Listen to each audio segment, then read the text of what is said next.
Triple Crown here, April 6, 2024, the weekend before the solar eclipse, and I'm in one of the cities that is in the path of totality today.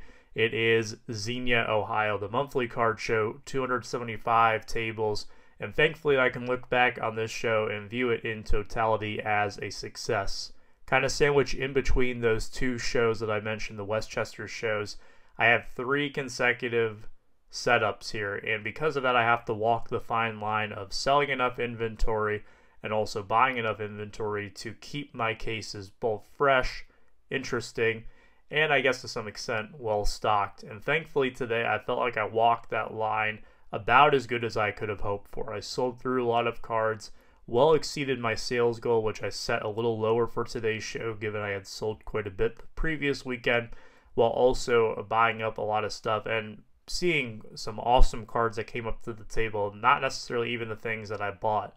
We're starting off hot here with this Jalen Carter gold vinyl insert out of Zenith, and I didn't end up buying this card, but I just want to show you sometimes that there are some really cool cards that are walking around the room. In fact, sometimes some of the best cards in the room are in people's boxes, cases, bags, whatever they may use to transport their cards.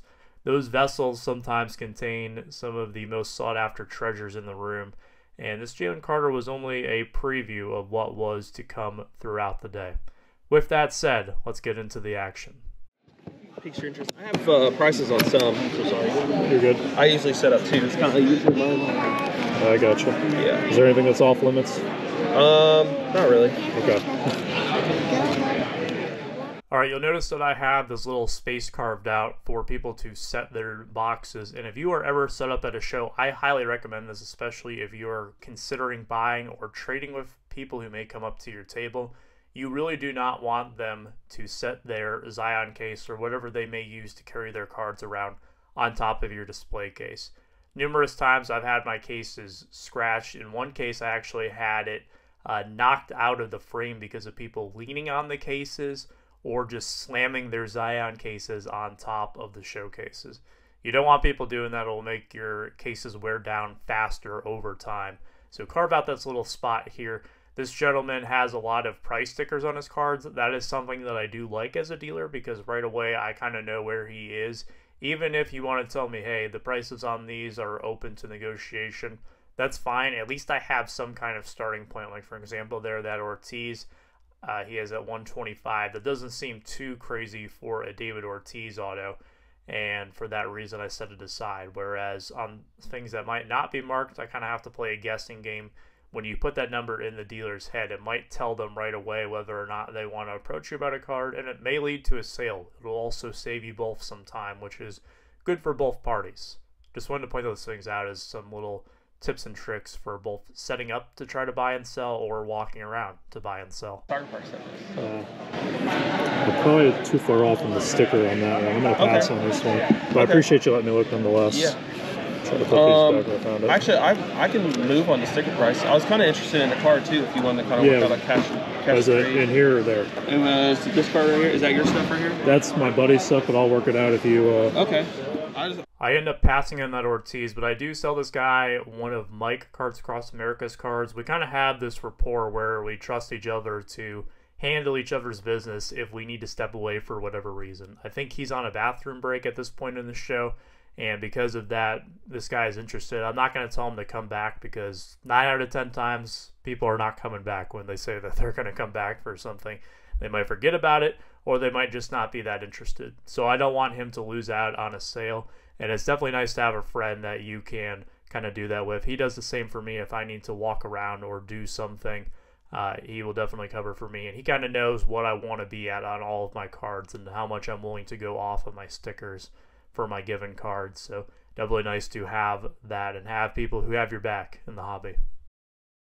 Alright, more cool cards coming up to the table here. A couple of cool case hits of Richardson and Mahomes. Some nice RPAs of Chase and Love to the right of those. But I don't end up making a deal for these either. The asking price is too far away for me to start negotiations on them, and unfortunately that means I have to pass, and it's once again close but no cigar.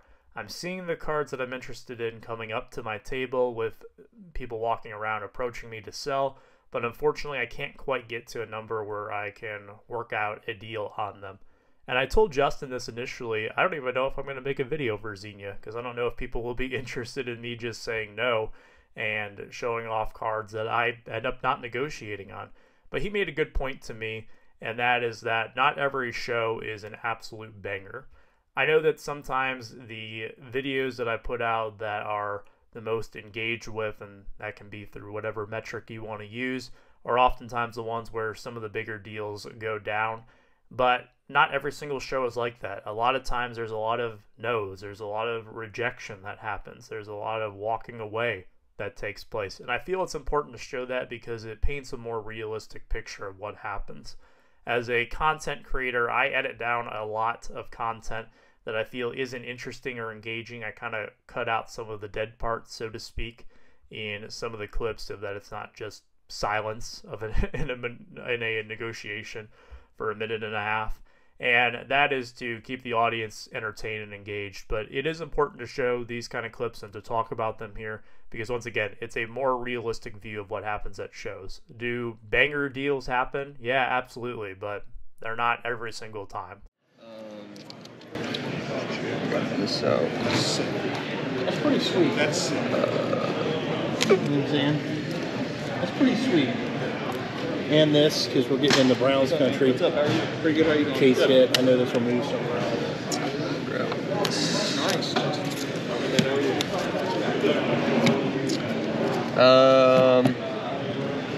Did you get to $10 on this? Couldn't do that. Yeah. 15? 15's fine. Okay.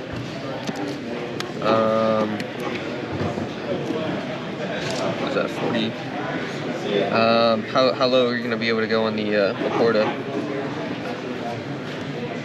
Probably 25 on that one. I'll take it at 20.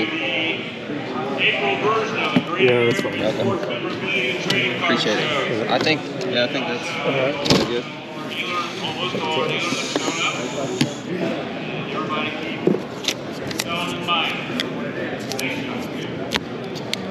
How much we got here?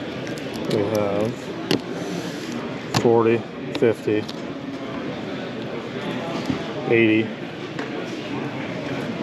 90, 105. I'm able to make a larger stack sale here with 9 cards, leaving my table all in one go round. Always nice to be able to move somewhat in bulk. And this is a gentleman I've made many deals with at this point, both in show settings and outside of show settings. I kind of know what he's looking for. He kind of knows what I'm trying to get out of my cards, and I think that's why we work so well. You kind of saw the give and take there. He gives me the extra 5 on my Jahmyr Gibbs patch, and I kind of returned the favor by going $5 lower than I really wanted to on the Laporta because he's buying so many cards. And that give and take is, I think, really crucial to building relationships. People don't want to feel like they're always getting the short end of the stick or they're always being milked for an extra $5 to $10. And I don't want my customers to feel like that. Now, am I going to be soft and bend over backwards to make a sale and compromise on everything? Of course not. And especially on my better cards, I'm going to be a little bit more firm. But as I like to say, firm but fair, right? I'm not going to completely sell out of myself, but I also want to make sure that I am trying to meet the needs of my buyers, whatever they may be, to the most reasonable extent that I can. I look through them, yeah. All right, cool. Appreciate it, man. I'll be back around. We'll see you.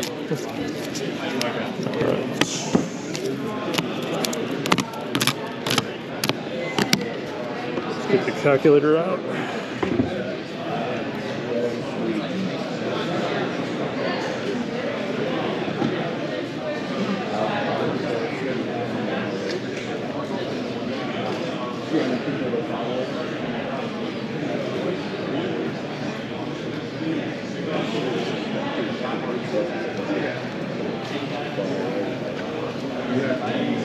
$480.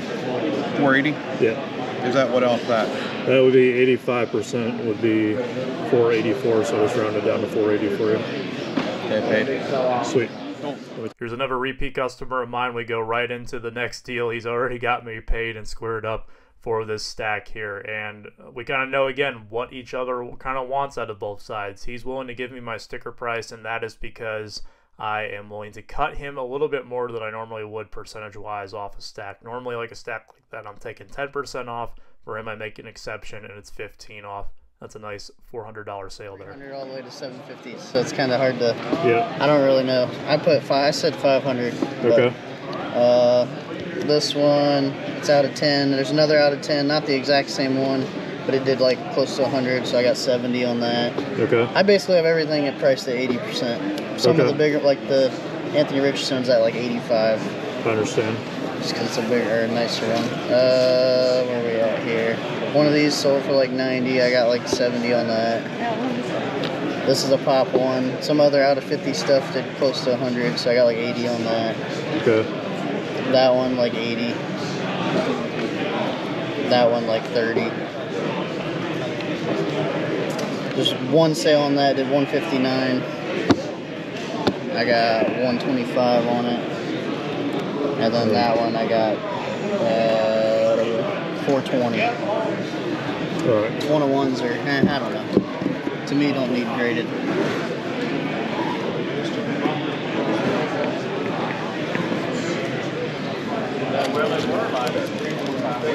What's it doing now? Here's what I see on it. 3 something? 340, 385, 330, 360. Sheesh. I'll probably hold on to it. Rather hold it? Yeah. Okay, I understand. Good on that one. Yeah, like 30. You'd think that would be more. What, the Genesis? Yeah, you'd think it'd be more, and he's a solid ass player. That's why I graded it. Now, of course, he's on, he got traded. Yeah, Giants? for a bag of peanuts. Yeah, for nothing. He's literally amazing.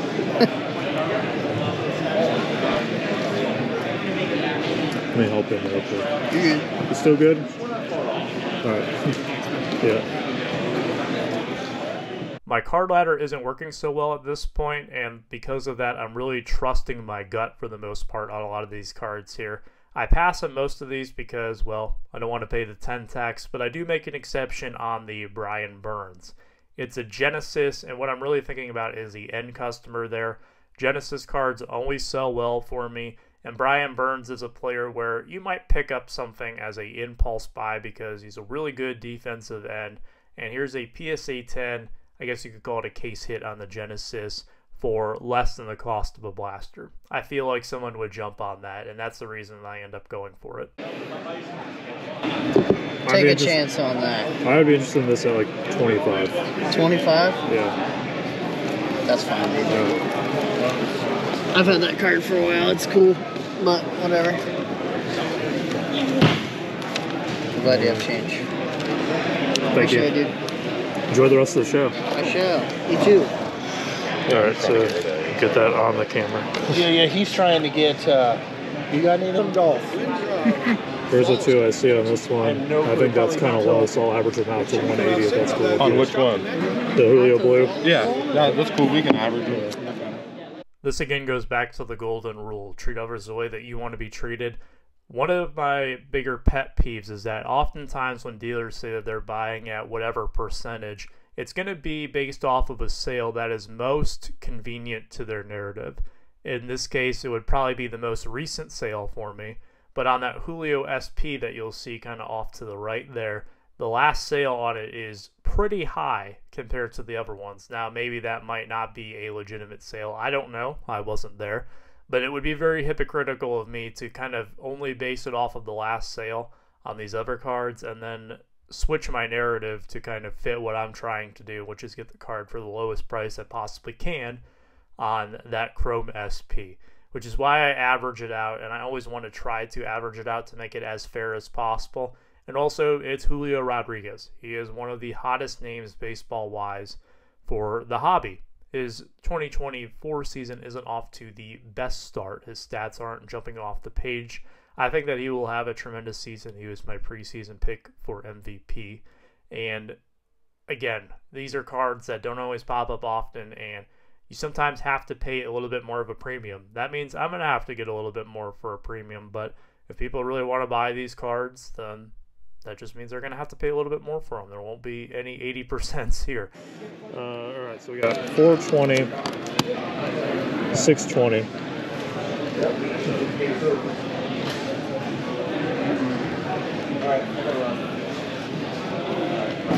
500? Yeah, I was gonna say if you just want to call it 5, that's cool. Man. Thank you.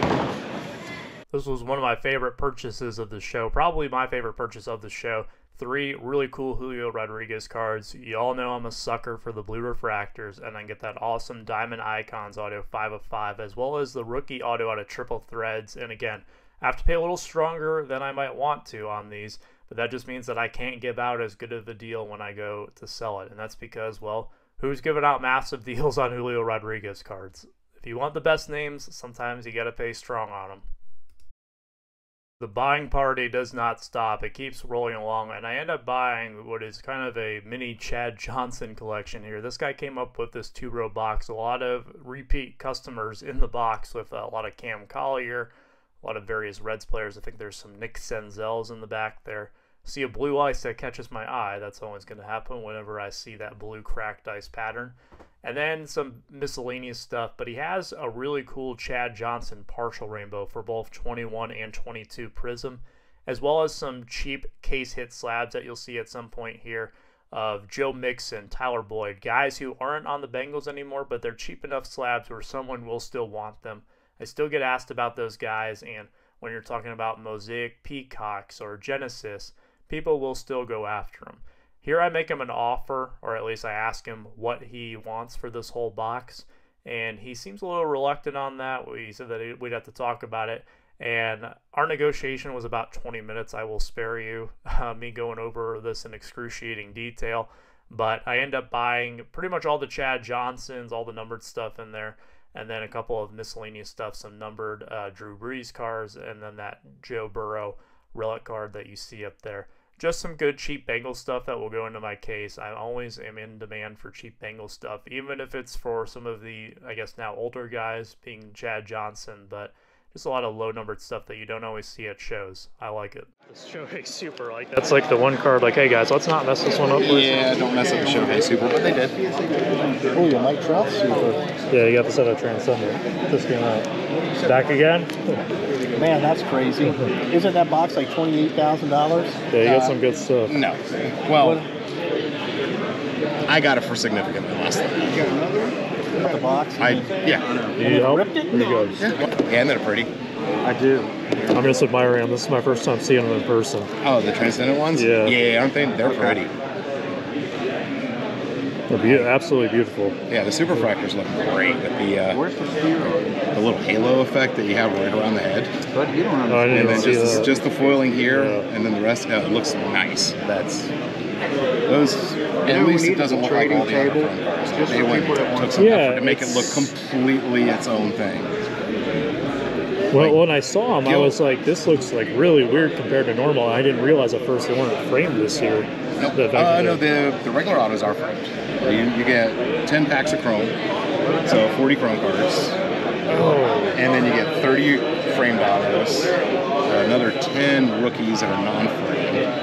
And then your 59 Super for this year, which is the trial. You get either an Ichiro auto or a rookie. I got the worst rookie ever. And then a cut auto. Who's the cut? President Grant. That's kind of cool. I like that. Yeah.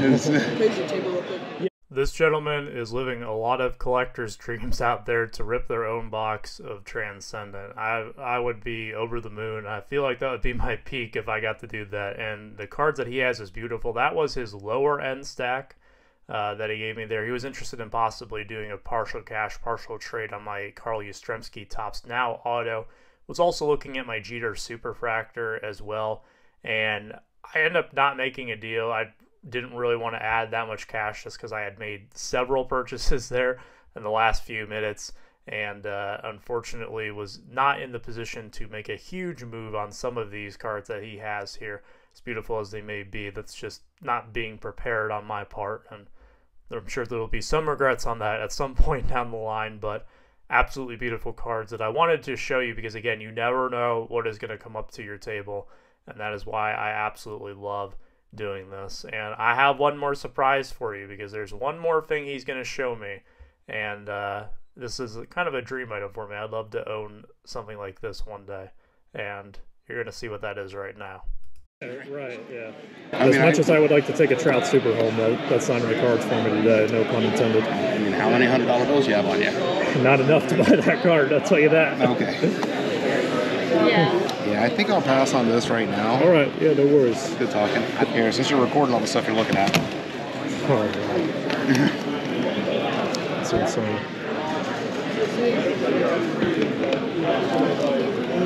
And that's a 9 auto all day long.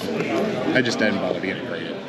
This is the second time in my life that I have ever held a Babe Ruth autograph of any kind. And among all the ones I've seen, this one is easily in the top 5 in terms of quality of the signature.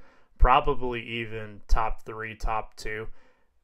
Maybe even the best. Who knows? I was at a loss for words, as I still am now, evidently, just looking at this piece. What a beautiful piece of not even only baseball history, sports history, but American history. The Babe is a icon of the 20th century, and to hold his signature in my hand, it's one of those moments that just doesn't happen every day. And again, I sound like a broken record, but you never know what is going to come up to you at his show. Absolutely beautiful piece. I thank this gentleman so much for letting me handle it and look at it and admire it. And I wanted to show it off, make sure I included that clip there, because I don't know the next time that you'll see a Babe Ruth cut autograph make it into my video, but I had to show that one off. It was an absolutely beautiful piece and only motivates me more and inspires me more to own one day. But that is going to be it. My sales total on the day was around $1,750, which was not bad. I kind of had lower expectations because I had sold so much at the previous show. You'll see I have a lot of empty holes in the showcases, and that's always a good sign that I did what I needed to do for the day. And I'm bringing home plenty of new cards for the next Westchester show and beyond. But that will wrap it up for today's video. Until next time, take care, stay safe, be kind.